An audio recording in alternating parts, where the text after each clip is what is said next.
Carmilla by Sheridan Le Fanu. Chapter 15. Ordeal and Execution. As he spoke, one of the strangest-looking men I ever beheld entered the chapel at the door through which Carmilla had made her entrance and her exit. He was tall, narrow-chested, stooping, with high shoulders, and dressed in black. His face was brown and dried in with deep furrows. He wore an oddly shaped hat with a broadleaf. His hair, long and grizzled, hung on his shoulders. He wore a pair of gold spectacles and walked slowly with an odd shambling gait, with his face sometimes turned up to the sky and sometimes bowed down towards the ground, seemed to wear a perpetual smile. His long, thin arms were swinging, and his lank hands, in old black gloves ever so much too wide for them, waving and gesticulating in utter abstraction. "The very man!" exclaimed the general, advancing with manifest delight. "My dear Baron, how happy I am to see you. I had no hope of meeting you so soon." He signed to my father, who had by this time returned, and leading the fantastic old gentleman, whom he called the Baron, to meet him. He introduced him formally, and they at once entered into earnest conversation. The stranger took a roll of paper from his pocket and spread it on the worn surface of a tomb that stood by. He had a pencil case in his fingers, with which he traced imaginary lines from point to point on the paper, which from their often glancing from it together at certain points of the building, I concluded to be a plan of the chapel. He accompanied what I may term his lecture with occasional readings from a dirty little book whose yellow leaves were closely written over. They sauntered together down the side aisle, opposite to the spot where I was standing, conversing as they went.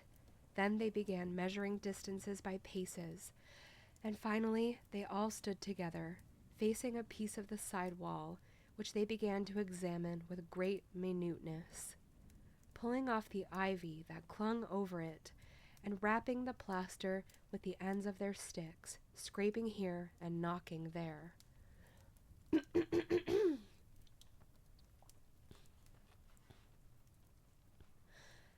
At length they ascertained the existence of a broad marble tablet with letters carved in relief upon it. With the assistance of the woodman, who soon returned, a monumental inscription and carved escutcheon were disclosed. They proved to be those of the long-lost monument of Mircalla, Countess Karnstein. The old general, though not, I fear, given to the praying mood, raised his hands and eyes to heaven in mute thanksgiving for some moments. "Tomorrow," I heard him say, "the commissioner will be here, and the Inquisition will be held according to law." Then, turning to the old man with the gold spectacles, whom I have described, he shook him warmly by both hands and said, "Baron, how can I thank you? How can we all thank you? You will have delivered this region from a plague that has scourged its inhabitants for more than a century. The horrible enemy, thank God, is at last tracked." My father led the stranger aside, and the general followed. I know that he had led them out of hearing, that he might relate my case, and I saw them glance often quickly at me as the discussion proceeded. My father came to me, kissed me again and again, and leading me from the chapel, said, "It is time to return, but before we go home, we must add to our party the good priest, who lives but a little way from this, and persuade him to accompany us to the Schloss." In this quest we were successful, and I was glad, being unspeakably fatigued when we reached home. But my satisfaction was changed to dismay on discovering that there were no tidings of Carmilla. Of the scene that had occurred in the ruined chapel, no explanation was offered to me, and it was clear that it was a secret which my father for the present determined to keep from me. The sinister absence of Carmilla made the remembrance of the scene more horrible to me. The arrangements for the night were singular. 2 servants and madam were to sit up in my room that night, and the ecclesiastic with my father kept watch in the adjoining dressing room. The priest had performed certain solemn rites that night, the purport of which I did not understand any more than I comprehended the reason of this extraordinary precaution taken for my safety during sleep.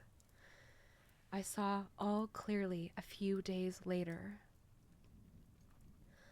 The disappearance of Carmilla was followed by the discontinuance of my nightly sufferings. You have heard, no doubt, of the appalling superstition that prevails in Upper and Lower Styria, in Moravia, Silesia, and Turkish Serbia, in Poland, even in Russia, the superstition, so we must call it, of the vampire.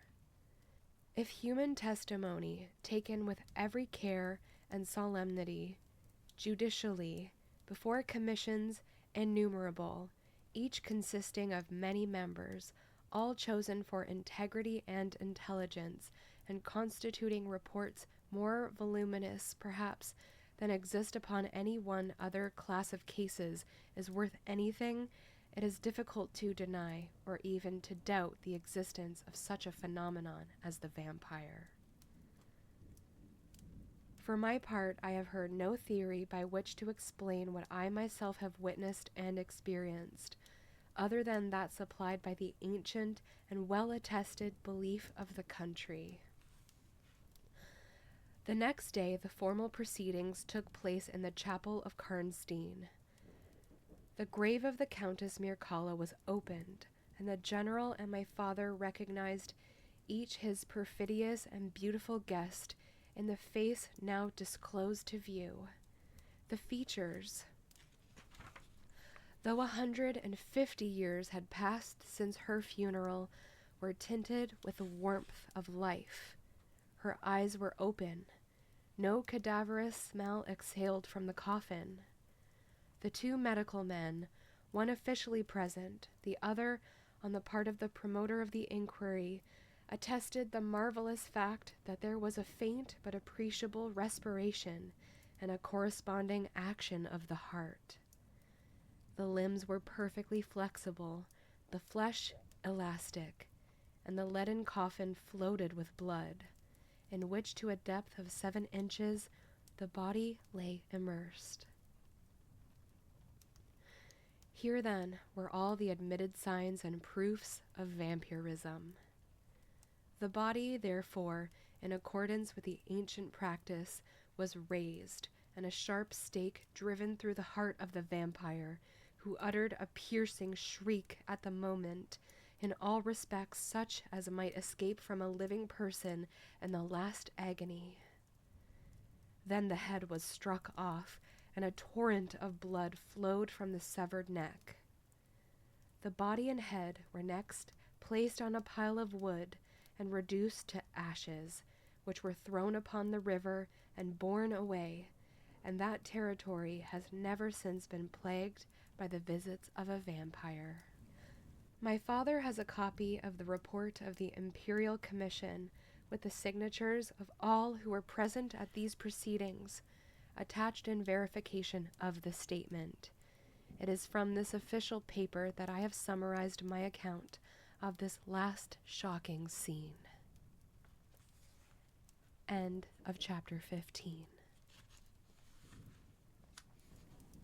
Chapter 16. Conclusion.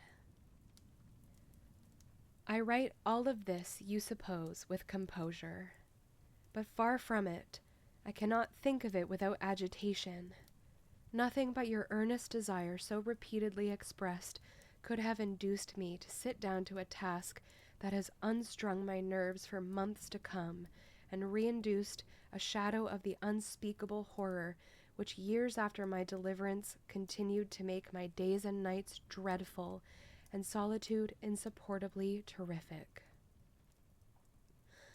Let me add a word or two about the quaint Baron Vordenburg, to whose curious lore we were indebted for the discovery of the Countess Mircalla's grave.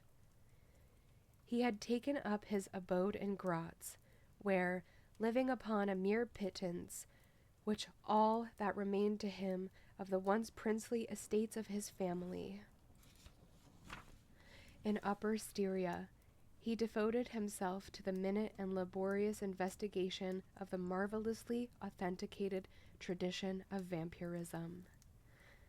He had at his fingers' ends all the great and little works upon the subject: Magia Posthuma, Flagon de Mirabilibus, Augustinus de Cura Pro Mortis, Philosophicae et Christianae Cogitations de Vampiris, by John Christopher Herrenberg, and 1,000 others, among which I remember only a few of those which he lent to my father. He had a voluminous digest of all the judicial cases, from which he had extracted a system of principles that appear to govern, some always and others occasionally only, the condition of the vampire. I may mention, in passing, that the deadly pallor attributed to that sort of revenants is a mere melodramatic fiction. They present, in the grave, and when they show themselves in human society, the appearance of healthy life. When disclosed to light in their coffins, they exhibit all the symptoms that are enumerated as those which prove the vampire life of the long-dead Countess Karnstein. How they escape from their graves and return to them for certain hours every day, without displacing the clay or leaving any trace of disturbance in the state of the coffin or the cerements, has always been admitted to be utterly inexplicable. The amphibious existence of the vampire is sustained by daily renewed slumber in the grave. Its horrible lust for living blood supplies the vigor of its waking existence. The vampire is prone to be fascinated with an engrossing vehemence resembling the passion of love by particular persons. In pursuit of these, it will exercise inexhaustible patience and stratagem, for access to a particular object may be obstructed in 100 ways. It will never desist until it has satiated its passion and drained the very life of its coveted victim.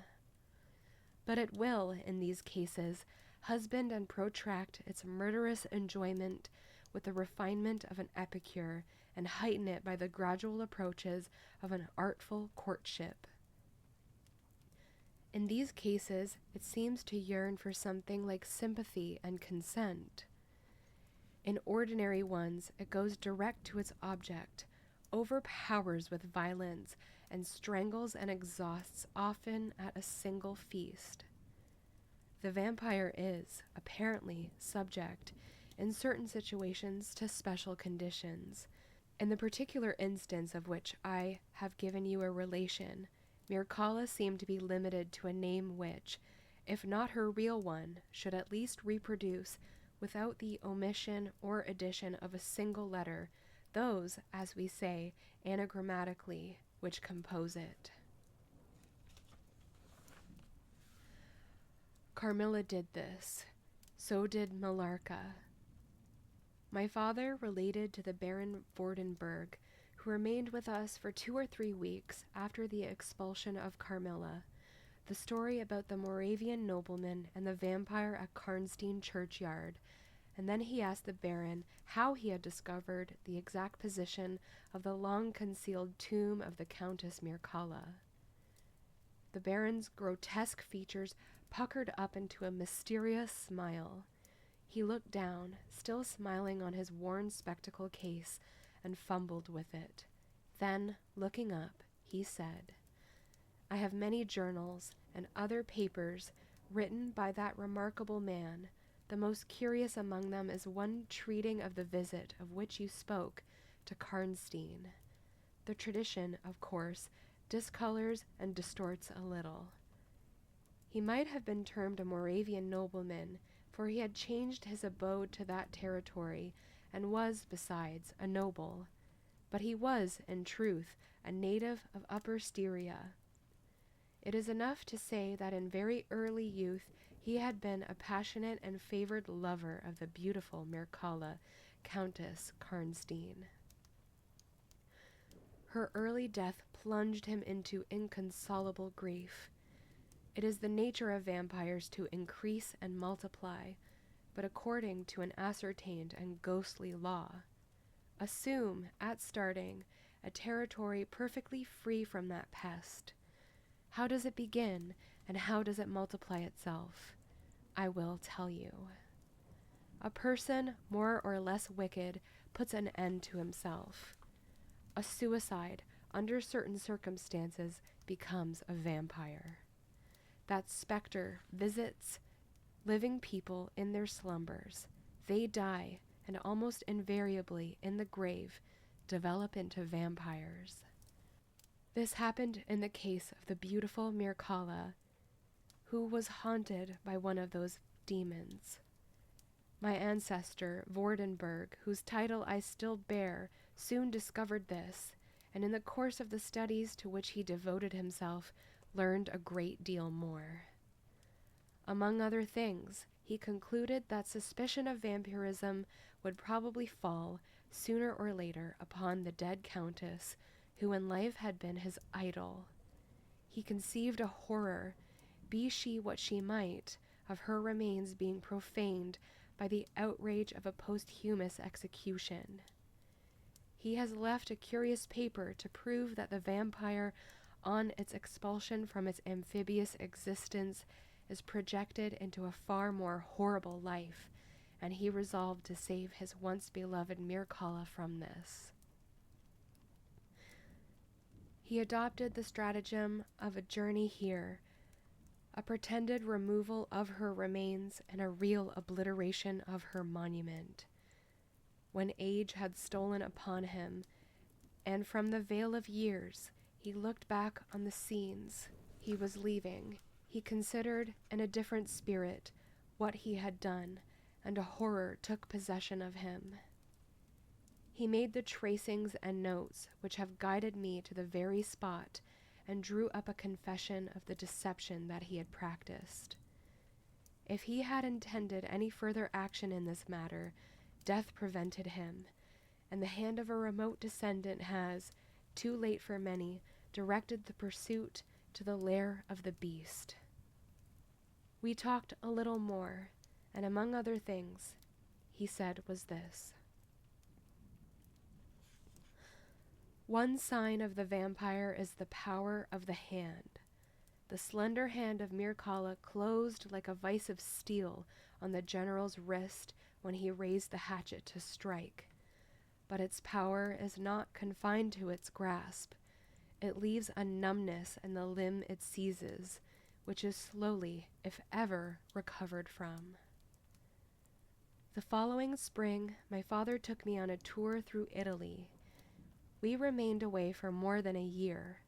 It was long before the terror of recent events subsided, and to this hour the image of Carmilla returns to memory with ambiguous alterations, sometimes the playful, languid, beautiful girl, sometimes the writhing fiend I saw in the ruined churchyard, and often from a reverie I have started, fancying I heard the light step of Carmilla at the drawing-room door.